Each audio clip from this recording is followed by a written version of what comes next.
Success जान के YouTube channel में आपका स्वागत है। आज आपके लिए मध्यकालीन भारत के इतिहास से संबंधित कुछ महत्वपूर्ण प्रश्नों को लेकर आया हूं, जो आपके आने वाले एग्जाम के नज़रिए से काफ़ी महत्वपूर्ण साबित होगा। और ये प्रश्न अक्सर बार बार परीक्षाओं में पूछे जा रहे हैं और आने वाली परीक्षा में पूछे जाने की संभावना भी बनी हुई है। तो आपका जो यूपी पीईटी की परीक्षा होने वाली है और 24 जुलाई को जो उत्तर प्रदेश लेखपाल भर्ती होने वाला है, उसके लिए ये काफ़ी महत्वपूर्ण साबित हो सकता है। तो चलिए शुरू करते हैं प्रश्नों को।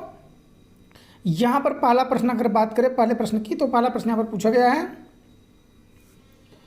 उत्तरी भारत की प्रथम मुस्लिम महिला शासक थी। Option A Razia Sultan, B है मुमताज, सी नूरजहां, डी है इनमें से कोई नहीं। तो आपको बता दें, उत्तर भारत की प्रथम मुस्लिम महिला शासक की बात करें तो रजिया सुल्तान आपका राइट आंसर हो जाएगा। और ये 1236 में गद्दी पर बैठी थी। सन 1236 अगर आपको सन पूछे तो 1236, और प्रथम मुस्लिम महिला शासक की बात करें तो रजिया सुल्तान। चलिए अगले प्रश्न को देखते हैं। दूसरा प्रश्न यहाँ पर पूछा गया, दिल्ली के किस सुल्तान की मृत्यु पोलो खेलते हुए हुई थी। ऑप्शन है अलाउद्दीन खिलजी, बी है कुतुबुद्दीन ऐबक, सी फिरोज शाह तुगलक, डी है गियासुद्दीन तुगलक। तो आपको बता दें सुल्तान का नाम है कुतुबुद्दीन ऐबक, जो 1206 से लेकर 1210 तक दिल्ली पर शासन किए थे। उनकी मृत्यु की बात करें तो पोलो खेलते समय घोड़े से गिरकर हुई थी। तो चलिए अगले प्रश्न को देख ले। प्रश्न नंबर तीसरा, स्वयं को दूसरा सिकंदर कहने वाले सुल्तान कौन था। ऑप्शन है बलबन, बी अलाउद्दीन खिलजी, सी मोहम्मद बिन तुगलक, डी है सिकंदर लोदी। तो आप बता स्वयं को दूसरा सिकंदर या फिर सिकंदर ए सानी नाम से कहलाने वाला जो शासक था वो अलाउद्दीन खिलजी था। ऑप्शन नंबर बी इसका राइट है। चलिए अगले प्रश्न की बात करें। प्रश्न नंबर चौथा, किस वंश के सुल्तान ने सबसे अधिक समय तक शासन किया। ऑप्शन है खिलजी वंश, बी तुगलक वंश, सी दास वंश, डी है लोधी वंश। तो आपको बता दें सबसे अधिक समय तक शासन करने वाला वंश जो था वो आपका तुगलक वंश था। ये आपका बता दें 94 वर्षों तक शासन किया था। ऑप्शन नंबर जो बी है राइट है, 94 वर्षों तक शासन करने वाला वंश है तुगलक वंश। और सबसे कम की अगर बात करें तो 30 वर्ष है, वह खिलजी वंश द्वारा किया गया था। ऑप्शन नंबर ए आपका राइट हो जाता है, लेकिन ये सबसे अधिक पूछा है तो 94 वर्ष तुगलक वंश। चलिए पांचवा प्रश्न देखते हैं। प्रश्न नंबर 5वां, यहाँ पर पूछा लोधी वंश की स्थापना किसने की थी। ऑप्शन है इब्राहिम लोधी, बी आपका सिकंदर लोधी, सी है बहलोल लोधी, और डी है इनमें से कोई नहीं। तो लोधी वंश की स्थापना की अगर बात करें तो इसके स्थापक जो है वो आपके बहलोल लोधी हैं। ऑप्शन नंबर सी है राइट है। और प्रथम राजा यही हैं जिन्होंने 1451 से लेकर 1489 तक लोधी वंश के रूप में शासन किए थे। 1451 से लेकर 89 तक, ये भी आप नोट कर लीजिए। चलिए प्रश्न नंबर 6 अगर बात करें, तालीकोटा के प्रसिद्ध युद्ध की बात करें तो ये कब लड़ी गई थी पूछा गया। ऑप्शन है 1575, बी है 1565, सी 1585, डी है 1570। तो तालीकोटा के प्रसिद्ध युद्ध की अगर बात करें तो ये लड़ा गया था 1565 में। और ये जो लड़ाई लड़ी गई थी ये आपका बहमनी राज्य एवं विजयनगर साम्राज्य की सेनाओं के बीच लड़ी गई थी, ये आप नोट करिए। और इसमें बहमनी राज्य की सेनाओं की जीत हुई थी। चलिए अगले प्रश्न की तरफ बढ़ते हैं। प्रश्न नंबर 7वां प्रश्न है, बाजार विनियमन प्रणाली प्रारंभ की गई थी किसके द्वारा। ऑप्शन है मोहम्मद बिन तुगलक द्वारा, बी है इल्तुतमिश द्वारा, सी अलाउद्दीन खिलजी द्वारा, डी है गयासुद्दीन द्वारा। बाजार विनिमय प्रणाली आरंभ करने की बात करें तो अलाउद्दीन खिलजी द्वारा किया गया था। ऑप्शन नंबर सी इसका राइट है। इसका अर्थ यह था बाजारों को नियंत्रित करना। चलिए अगले प्रश्न की तरफ बढ़ते हैं। प्रश्न नंबर 8वां, निम्नलिखित में से किसे भारत का तोता कहा जाता है।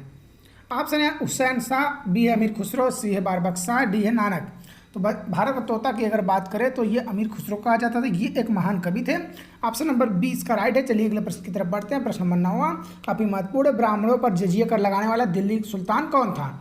ऑप्शन अलाउद्दीन खिलजी, बी है मोहम्मद तुगलक, सी है फिरोज तुगलक, ऑप्शन डी है बलबन। तो आपको बता दें ब्राह्मणों पर जजिया कर लगाने वाला जो दिल्ली का सुल्तान था वो आपका फिरोज तुगलक था। फिरोज तुगलक की अगर हम बात करें तो ये कट्टर मुस्लिमों का राजा माना जाता था, ये भी आप नोट कर लीजिए। चलिए अगले प्रश्न की तरफ बढ़ते हैं। प्रश्न नंबर 10वां यहाँ पर काफ़ी महत्वपूर्ण, अजमेर में 2.5 दिन का झोपड़ा किसने बनवाया था। ऑप्शन है कुतुबुद्दीन ऐबक, बी है बलबन, सी अलाउद्दीन खिलजी, डी है मोहम्मद बिन तुगलक। तो अजमेर में अगर 2.5 दिन की झोपड़ा की बात करें तो इसका निर्माण कराया था कुतुबुद्दीन ऐबक ने, आप नोट कर लीजिए। ऑप्शन नंबर ए इसका राइट है। इसके बारे में कुछ बातें आपको जानना होगा। कहा जाता है जो 2.5 दिन का झोपड़ा ये प्राचीन वैष्णव मंदिर था।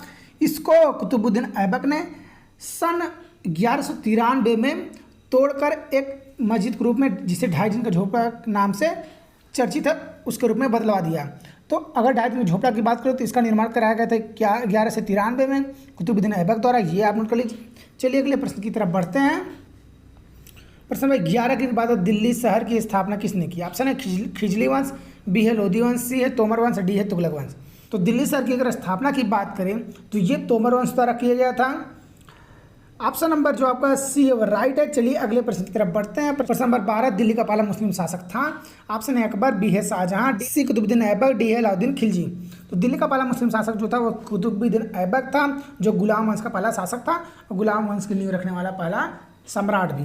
तो ऑप्शन नंबर सी इसका राइट है। चलिए अगले प्रश्न की तरफ बढ़ते हैं। प्रश्न नंबर 13 किस सुल्तान ने अपनी राजधानी को दिल्ली से दौलताबाद में बदला? Option number Alauddin Khilji, B है मोहम्मद तुगलक, सी है फिरोज शाह तुगलक, डी है खिज खां। तो दिल्ली से दौलताबाद की अगर बात करें तो मोहम्मद बिन तुगलक आपका राइट आंसर हो जाएगा, ऑप्शन नंबर बी। चलिए अगले प्रश्न की तरफ बढ़ते हैं। प्रश्न नंबर 14 चांदी का सिक्का टंका किसने चलाया था? ऑप्शन है कुतुबुद्दीन ऐबक, बी है इल्तुतमिश, सी बलबन, डी है बहराम खान। तो आपको बता दें चांदी का सिक्का टंका चलाने वाला जो सम्राट था वो आपका इल्तुतमिश था। चांदी के रूप में टंका और तांबे के रूप में जीतल का सिक्का चलाया गया था। ये आप लोग कर लीजिए, ऑप्शन नंबर बी इसका राइट है। चलिए अगले प्रश्न की तरफ बढ़ते हैं। प्रश्न नंबर 15 काफ़ी महत्वपूर्ण, गोल गुंबद क्या है? हैदर अली का मकबरा या फिर औरंगजेब का मकबरा या फिर चांद बीबी का मकबरा या फिर मोहम्मद आदिल शाह का मकबरा? तो आपको बता दें गोल गुंबद जो है बीजापुर के जो सम्राट थे मोहम्मद आदिल शाह उनका मकबरा है। ऑप्शन नंबर डी इसका राइट है। और बीजापुर कहाँ पर है? ये कर्नाटक में है। अगर पूछे गोल गुंबद किस राज्य में बनाया गया है, किस राज्य में पड़ता है, तो आपका उत्तर होगा कर्नाटक, और कर्नाटक के बीजापुर में। अगला और अंतिम प्रश्न ये आपके लिए, इसका उत्तर आपको कमेंट बॉक्स में बताना है। चलिए देख लेते हैं प्रश्न नंबर जो अगला आपके लिए है। इल्तुतमिश के शासनकाल में सल्तनत की राजधानी निम्नलिखित में से क्या थी? ऑप्शन आगरा थी या फिर लाहौर थी या फिर बंदायूं या फिर दिल्ली। तो इसका उत्तर आप दोस्तों कमेंट बॉक्स में बताना है। चैनल से जुड़े रहें अगले अपडेट तक। जय हिंद।